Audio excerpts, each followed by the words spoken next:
Well, welcome back to the Pastor's Podcast. Pastor Scott here with Steph Moss. Hi, church fam. Welcome back to the podcast, Steph Moss. How many times have you been on the podcast? I don't know. I'm sure people are annoyed by now of my voice, or at least I am. Well, nobody likes their own voice. That's true. Does anyone like listening to a recorded version of their own voice? Probably not. But I really like being here because I like what we get to talk about. Okay. See? Yeah. Exactly. I wasn't on the budget one this year, so I got one off. That was a fun one too. So lucky you. Yeah. Lucky you. If you haven't listened to the budget podcast, that's this will be more interesting and more exciting than that one. With us today on the Pastor's Podcast, we have Ryan and Max. Hi, Ryan. Hello. Hi, Max. Hey. You're both students, right? I'm graduated. You're done. Mm-hmm. Did you graduate last year or this year? Last year. Last year. Okay. Mm-hmm. So Max, you're still a student? Yes, I'm a third year currently studying political science. Okay. Yeah. Cool.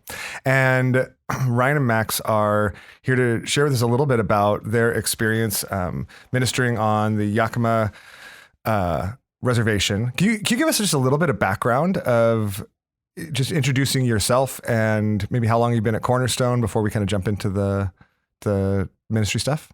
Yeah. So I'm Ryan. I was at UCLA. I transferred, so I was there for 2 years. Studied psychology and graduated last June. And I started coming to Cornerstone at the beginning of spring quarter last year, so a little over a year ago. Okay. Yeah. Okay. So you started coming here after you graduated? Before. A little over a year ago, because you graduated a year ago. Got it. Okay. Putting it all together now. Yeah. All right. What about you, Max? Sweet. Yeah. So I'm on my third year at UCLA. I'm, like I said, studying political science. I am involved in RUF, which is on campus. It's a campus ministry. So I have a lot of friends there who go to Cornerstone. So that's how I got plugged in. I visited a couple of times last year, but officially made this my church this past March. So I've loved it ever since. Awesome. Yeah. Awesome. Well, welcome. Yeah. Right after spring break. Right before spring break. That's what I was gonna say. This March, like 2 months ago? Yeah, like 2 months ago, March. So speaking of spring break, that's part of what we wanted to talk about is this ministry on the Yakama Native American Reservation that you've been a part of for a couple of years now. Ryan, can you introduce us to like the ministry there and what's going on there? Yeah, so the ministry is called Sacred Road Ministries, and they've been on the Yakama Reservation in Washington State since 2003. So they've really just been like living day in and day out. It started out with just a family of 5 from Alabama, or not of 5, 6. Yeah, they have 4 kids. They moved after the dad kind of felt a calling after visiting just on a short-term time. And then throughout the years, they've now have like their own building, and just do a lot of different things to care for the reservation. When they first got there, pretty much no one they talked to even knew who Jesus was. And now at this point, we have had like a bunch of baptisms, like several hundred, and the church is full of kids every week, every Sunday, and yeah. Was the church established when they came there, or did it existed before that? Yeah, so the ministry just started out pretty like very, I guess rudimentary is the word, like just the family kind of doing stuff. They were operating initially out of the community center, and the kind of the town we operate out of is called White Swan. And then they were welcomed into the Longhouse, which is the center of like Native religion, which is pretty unheard of for non-natives and especially Christians to be invited into that space. So they were sharing that space for a while. And then in 2014, they got their own building. And when they first came out, Chris Granberry, that's the founder and director of the ministry, he was not ordained yet, so he couldn't be a pastor. Okay. But then over time felt called to become ordained. So they had a church, and now he's an associate pastor, and our head pastor is Native. Okay. Yeah. Okay. Wow. I mean, that's gonna be a crazy history story. I mean, talk about a pioneering church planting effort. Yeah.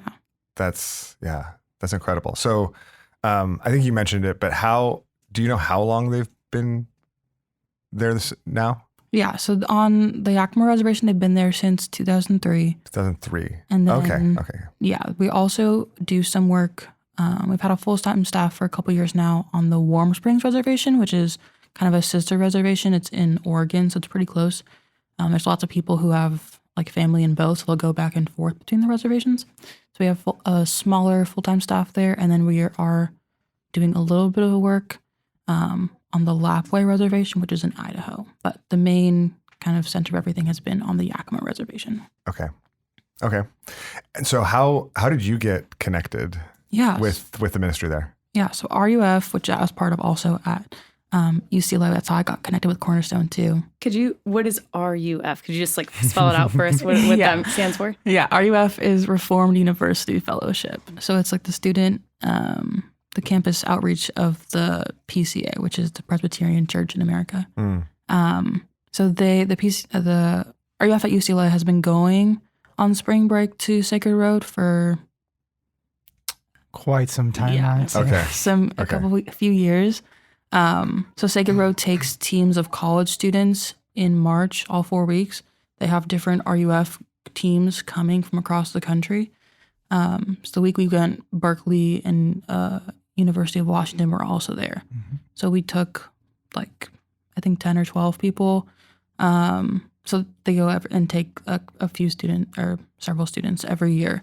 So I'd heard about it my junior year, but it just didn't work out with my work schedule to go. And then my senior year, I was like, well, if I'm ever going to go, I should probably do this now. This is going to be it. Yeah. So I didn't really have any expectations of anything of what I wanted out of it or what I thought it would be. I just wanted to, go and see. Totally.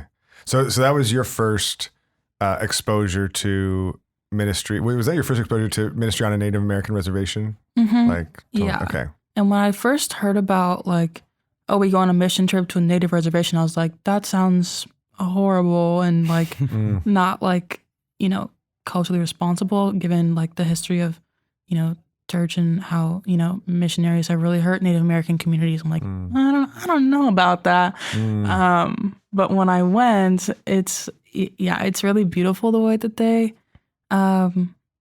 share the gospel. It's very relational and slow and long standing. The first step is not sharing the gospel. It's filling physical needs, feeding people and clothing people. And they're moved into action by Isaiah 58 verses 6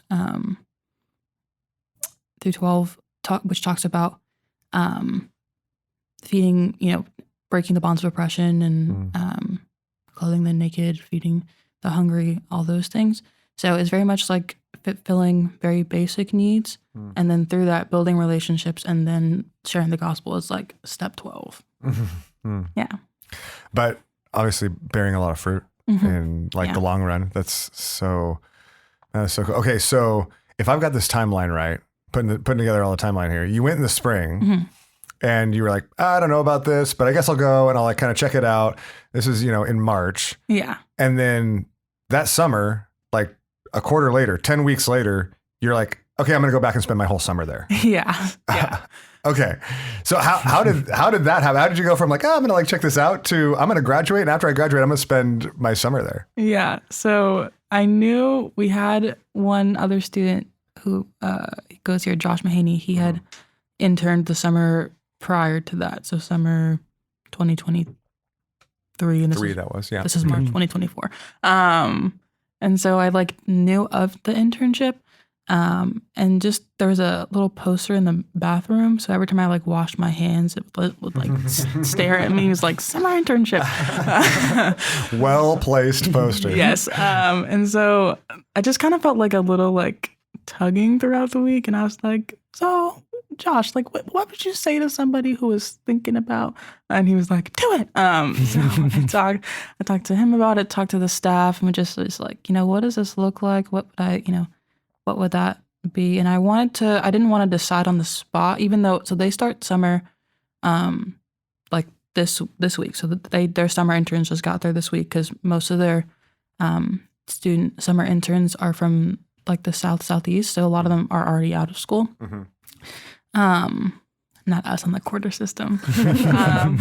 But so they're kind of like needed an answer soonish, but I wanted to make sure I got home and like wasn't like running on the excitement of the trip to make this decision. I wanted to like give it some time. But yeah, the more I got home and was thinking about it, I was like, I don't really see I couldn't like shake the like desire to go for the summer internship. So I, along with another student who went on the trip, Jason Demora, who goes here as well. And it was funny because he was new to RUF and had just essentially gone on the trip to meet other people in RUF. He also kind of caught the bug, and we both ended up interning together over the summer, which is really sweet. Oh, that's so cool. Yeah. That's so cool. Okay, so I have more questions about what that summer experience was like, but I want to rewind a little bit and Max, ask you about, so for you, this last March was your first experience. First time there, yeah. First time there. So I love to get your sense of what the ministry is like. What did you guys do for, like, what does it look like to spend, is it a week? Yes. There. How do you fit into the life of the ministry? Yeah. What does that look like? That's a good question. Honestly, I feel like it started as soon as we like got there. We got there Saturday night, and like the welcome that Sacred Road provided the second you walked through the doors was just like, had smiles. They were waving in. They brought us out of our beds. We slept on the bottom floor with like maybe like 40 air mattresses that they had already laid out for us, and I thought that was super sweet. So that's what like by just that night alone, I already got like, oh, these like people love people, and I thought that was super sweet. And then next morning is already church, and so we got to have breakfast together, and then there's church, and this church is so beautiful. There's the first like 6 rows of just kids, and it's actually the sweetest thing ever. And yeah, after that there was lunch on Sunday, and you really got to like meet some of the native people that live there on the reservation, talk to a lot of the staff there, and see like what their heart was. And then later on Sunday, you get to visit the like cultural museum, get to know more about the reservation and how it came to be, stuff like that, which it's really, really heavy stuff. And yeah, made me really, really respect like what these people went through and how they've persevered, and in the light of that, still meet Jesus and want to seek Jesus. And I thought that was super sick. Yeah, so that was Sunday. And then Monday we got straight to work. And so basically you, Monday through Friday, with the exception of Thursday, you do work site. So UCLA, we had the privilege of roofing a house. Okay. For this lady who had just gone in like hip surgery. And so her and her son really needed their house, their roof, like a new roof. And so Sacred Road had one of the teams, UCLA was on that, like roof the house. And then also, which was very unique because it's the first time Sacred Road had ever done it, but we also built this lady a new set of stairs. So because her previous ones to get into her house were too steep. And so with this new surgery, she couldn't get up. And so she was in pain. So they're like, yeah, we'll build you some stairs too. And this was the guy who's over like all the facilities and stuff, his name. He was like, he had never done it before. And he was like, yeah, we'll figure it out, but we're going to get you some stairs. And that was like super cool. And so, yeah, Monday through Friday, you're in the mornings, you're at the work site. So half of us were working on stairs. I was on like stairs crew. So I got to build those. And then the other half of the students were at like on top of the roof and like actually like doing shingles and stuff like that. The other schools were also helping at another house. I think UW was chopping up wood for another ministry they do. They gave out wood to the community. A whole other thing we could talk about. It's also super cool. And even like I think 1 or 2 days they went to go paint somebody's houses as well. So okay, that's the weekday like day portion. And then in the afternoons, right after that, you get to go to Kids Club, which I will say is 100% my favorite part of this entire trip. Okay. Kids Club is basically just like VBS for these kids. You can kind of think about it. we go into the like reservations, like the community. So there's White Swan and what was the other? So it's two like housing projects that each have like a park in the middle. So one's called Totus Park and one's called Adams View Park. Yeah, there it is. And yeah, so then you just pick up the kids, you go around the houses. I was privileged enough to like ride in the vans to pick up the kids. I got to see where these kids are coming from and like the houses that like are just super like not in good shape, but these kids come out with a smile and they see a van and they're like, oh, that's Sacred Road. They're here to pick us up for Kids Club and we're gonna have a good time today, despite of what they might have just been through at home. And you just do like, what is it, like 2 hours? And you just play with them, have fun. There's like jump rope, and then there's bubbles, and then there's basketball, and then there's all these kinds of games that we get to interact with the kids. And there at the very end, there's like a 5-minute like Bible story that's interactive. Like there was this tall guy who was acted as a tree just so that the kids can like laugh and really like interact, which is super sweet. And then we dropped them off at home, and we each of the nights there was something different, like just get to know more about like the reservation stuff. And then Wednesday night, I believe it was, or Tuesday, we had a youth night. So that was really cool. So that's like all like high school, junior higher age. And it was just like, they call it the best youth group ever, like literally. And I will say it's the best youth group ever. Like these kids are so on fire and they're so interested and curious, and they do it with like a smile, and it's actually so cool. And it's kind of the same thing. We like hung out with them for a sec. We ate pizza, got together, and then there was just like worship that they were all super engaged. They did like this worship set that like there was call and response, and they sang it so beautifully. Like they rehearsed it like 30 times before, but like, no, this is just like their average like youth group, but it's the best. Really cool. And then headed out Saturday, and I was sad the rest when I got back. That's a little long response, but that's what it looks like to be a 1 week team. That's a great description. I mean, full week, but what a huge blessing. So what was the impact of that on you? I mean, this was kind of your first time.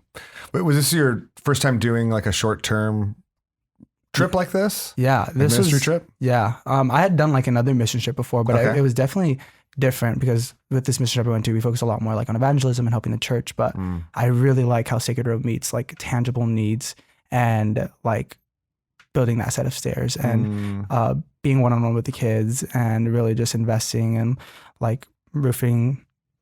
Like that's all just like very cool to be hands-on in that. And I think that was what like was life-changing for me, because I can see how like the change like in my eyes and how the Lord is really just like moving through that. And by the end of like Friday, by the end of work site on Friday, like I got to see this elderly lady walk down her new set of stairs, and she did it with ease. And the sun had come out and saw the roof, and we really just got to like show Jesus and like how he is able to provide and how the Lord is just faithful to each of his children. And so, yeah, for me, it was really just like, it was incredible in how these people are, I would say, I don't know how to frame it right, but just like less fortunate, and like we live in a very different like area. But these people are still filled with love and filled with hope, I think is like the big thing. And we got to tell them and represent Jesus, and they accepted it. And seeing that actually just like was life-changing. That's so cool. What does the follow-up look like? So after the students are there for a week, and you got to meet the woman and her son that needed the roof and the stairs, or the kiddos that come each week or during the week, for the kind of VBS or the youth night. Does that continue beyond kind of the spring break? And I'm assuming that kind of looks now at like maybe what you're trying to enter to, Ryan, with like maybe going on a 1-year stint there. What does the follow-up look like after this week of excitement and relationship building, and where does it go from there? Yeah. Do you mean for like us or for people on the res? Oh, sorry. Yeah, more for like, is it kind of a 1-week experience and then the kids don't hear from anybody again? Or I'm imagining, just kind of gleaning from your story, that there's something that Sacred Road does and the staff there, the local church does, to maybe follow up with those kiddos. what does life look like beyond kind of the spring break time? Yeah, so they are active all year round. They do, like the kids club we were just talking about, that does only happen in the spring and summer when we have teams. So we'll have college students in March, and then in the summer we have 5 weeks of church groups will come. And then year round when we don't have like a kids club, we always have youth group, and we always have Sunday church. So most of the reason why most of who are interacting with at church are kids, because one, the average life expectancy on the res is about 39, so half of your population is children. So there's just a lot of them, and they're all like related somehow, like everybody's somebody's cousin. And also, well, at the beginning, part of the Yakama culture is they kind of send the kids to like suss out new things. Like they feel like kids have like a better sense of what's new. And then kind of also a lot of adults feel like it might be too late for them to come to church or come to Christ. So they're like, I don't, it's too late for me, but like take my kids type of thing. But that is, I think, changing a bit. We do have probably 20 or so adults that come weekly. So there's a decent amount of adults who are involved. But one cool thing is, so on the Friday at the end of a team week, we have what's called Say So, where we have this big dinner and it's a lot of kind of more traditional food. And we like share stories of what happened throughout the week, and we'll invite the families that we worked on their homes to that dinner. Like I know one time over the summer when I was there, we had this man, we worked on his, I think roof. His name is Bill Yallop, and he's super cool. Like he's an older guy, and he's done, like spoken to Congress about kind of the effects of like environmental policy on Native American reservations. But he hadn't really come to church, and so it's his first time, and he just had a lot of wisdom to share, and it was really sweet to hear him kind of be open even a little bit. So yeah, they're active year round. If they don't have kids club, there's Sunday church, there's youth group, there's discipleship group for kind of the more involved youth. They have men's prayer breakfast. They'll do a lot of the food for sometimes if there's like memorials on the reservation or funerals, which there are often. We'll help cook for that. There's all kinds of events and stuff year round that happen. So it's not just after. So we're just there for the 1 week, and that's short term. But the ministry itself is, day in and day out, working in some capacity. Okay. So, yeah. So what? So you were there for a week, and you went a week 2 years in a row, and then, or you have been to. But last summer you spent the summer there. How was that? Similar, different? What was that like? Yeah, it was amazing. So I was working mainly in children's and youth ministry. So I was helping to like put together the kids club and facilitate it. And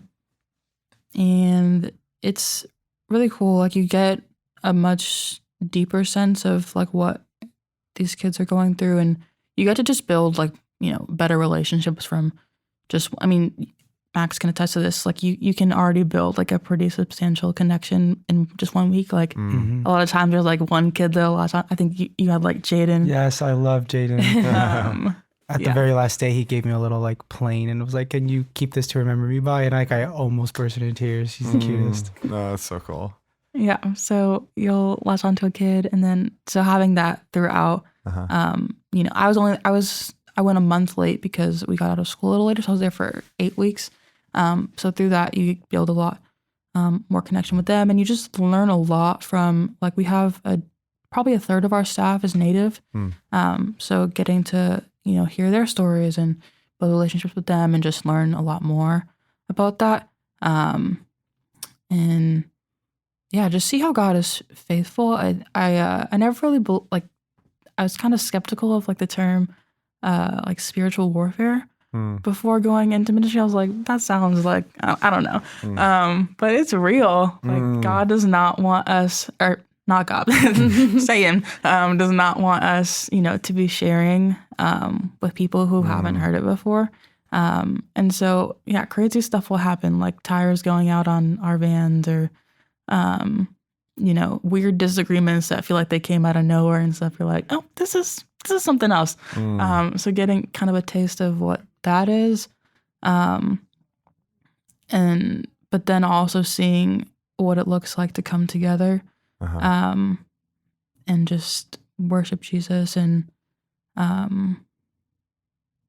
lean on him. That was one really big thing that I learned from the summer is like the power of prayer. I think I've always prayed and known what prayer is, but I think I really changed from somebody like a person who prays to like a prayerful person after the summer. Yeah. It's beautiful. That's a beautiful way to say that. I know. I really like that. Okay, so I meant to ask when we started, but where are each of you from originally? I'm from LA, so I grew up in Westchester and live in Redondo Beach now. Okay. Yeah. Cool. And I'm from Ontario, California, which is like an hour east of here in the Empire. Okay. So I love it that you have to specify that. Even with LA people, we're like, where's Ontario? Yeah, people always think I'm from Canada, and I'm like, no, there's one in Ontario. There's one in California, I promise. You have an airport. You can fly out of there if you want. That's really funny. Okay, so what?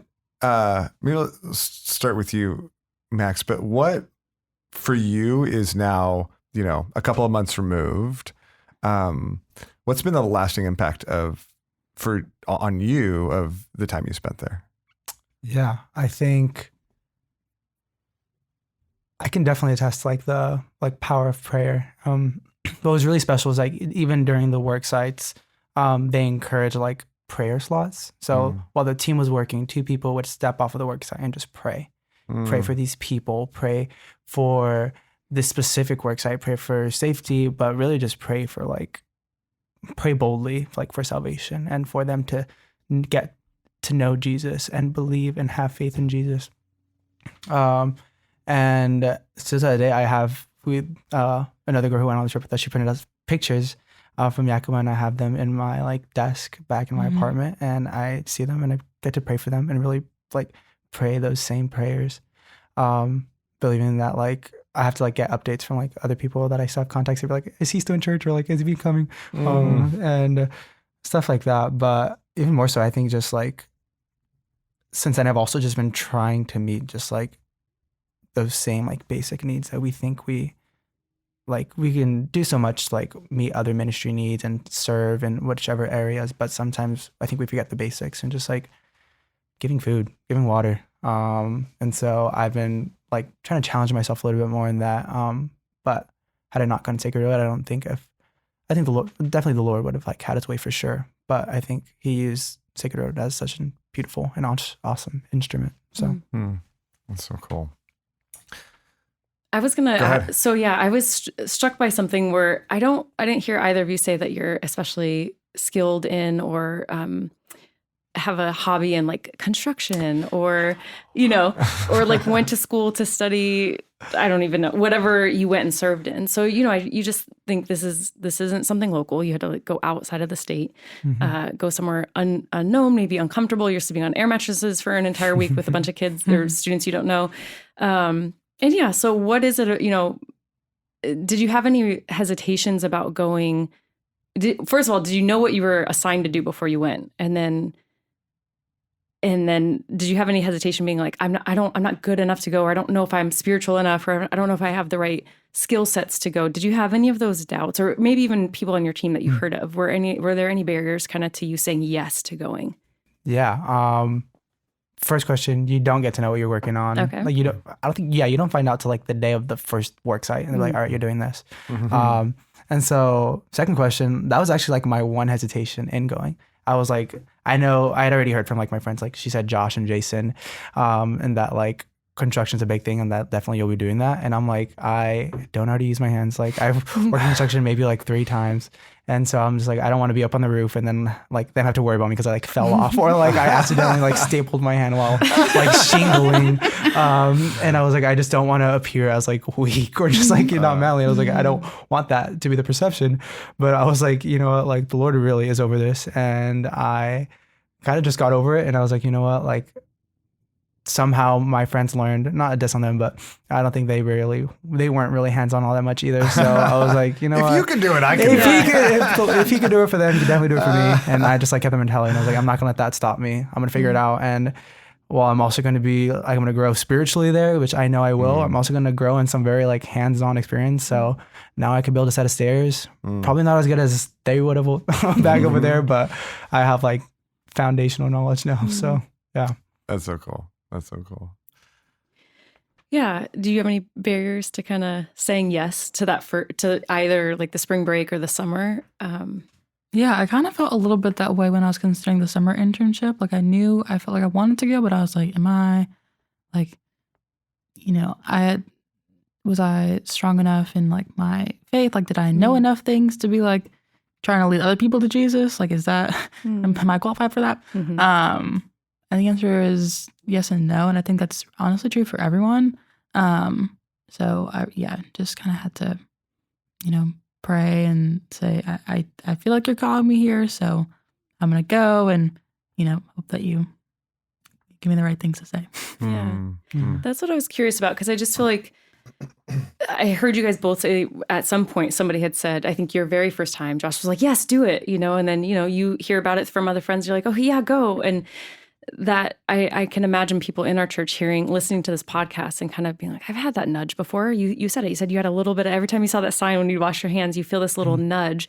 And what I love is that, God sometimes uses people in our midst to be that encourager, that mobilizer to get us to go. And that if we sit there and wait till we're perfect or wait till we have all the skill sets, then we're going on our own accord, right? We're going on our own strength. And that what I loved hearing is it sounded like you could take steps of faith to go and just say, I'm going to go and see what God does with that faithful step. And that's what I'm encouraged about you guys going and a couple other people in our church going. I was just so excited and encouraged to hear people engaging in missions in our church and mobilizing one another. And I just want to continue to see that heart grow within our church. And so that's why I want to make sure that, we share your experience with others and that we continue to come back and encourage others to go and share what you guys have been doing. And so. Absolutely. Yeah. So for you, Ryan, though, this isn't the end. This isn't just like, okay, that was a cool spring and a cool summer, and now you're graduated and kind of, on to whatever's next. Like you want to go back and do a year stint. Yes. There with the ministry. And so serve there for a full year. What led you to that? Yeah.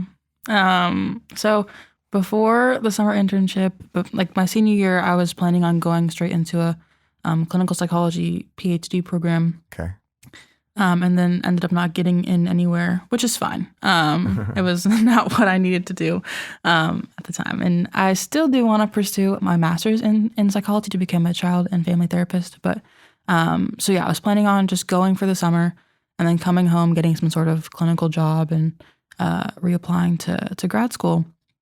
But probably a couple weeks into being there, I was just like, I think, cutting up supplies for Kids Club, which, by the way, I did not realize how much prep goes into those kinds of things. It gave me a much bigger appreciation for all my teachers and Sunday school teachers and all those things. But yeah, I was just like preparing supplies, and I just started like over and over. I couldn't get the thought out of my head of like, oh, like what if I came out here like longer term? And I was like, what's this?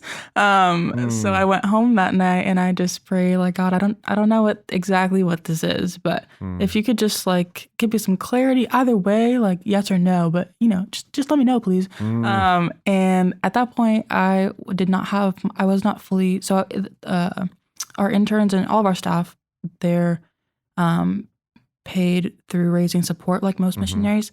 And at that point I didn't have my full support. And I had asked, was just hoping for that. And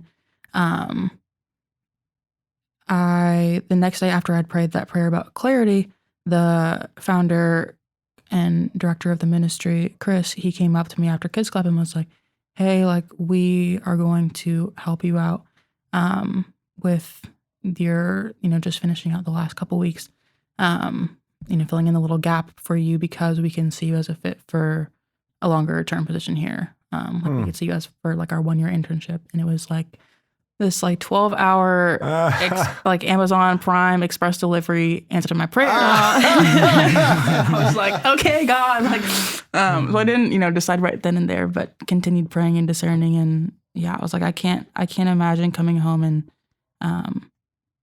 just going back to life as normal when this is here. So, yeah. Oh man, that's so exciting. Okay, so when are you hoping, or when were you hoping? Yeah. To start that stint. Mm-hmm. Yeah. So I was very optimistic when I was like, I'm like, come home and get it all together and just grab it. And it didn't happen that way.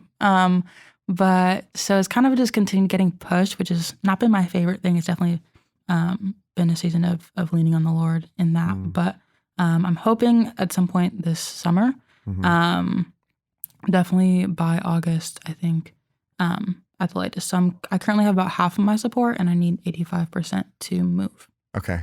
Yeah. Okay.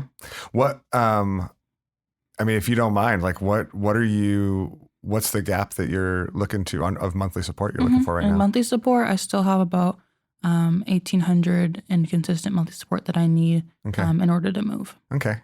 I want to mention that because, if people are listening, they're like intrigued, they're like, man, that's a great opportunity. I'm super thankful for, to participate in this work on a Native American reservation. I'm particularly intrigued because I do think that the needs, we want to talk about like some of the greatest needs, particularly in our country, some of the needs, the types of needs that people fly across the world, and we have partners across the world helping to meet, that they exist in our country. And oftentimes I think people feel a real disconnect to what could I possibly do? Right? What could I possibly do to help the super complex and really systemically difficult needs on a Native American reservation? Number one, just practically, what could I possibly do to facilitate the work of the gospel in those settings? And a known, established ministry like this, where there's this ongoing connection, is just to me, it's just a huge opportunity for us here in LA, for our church family to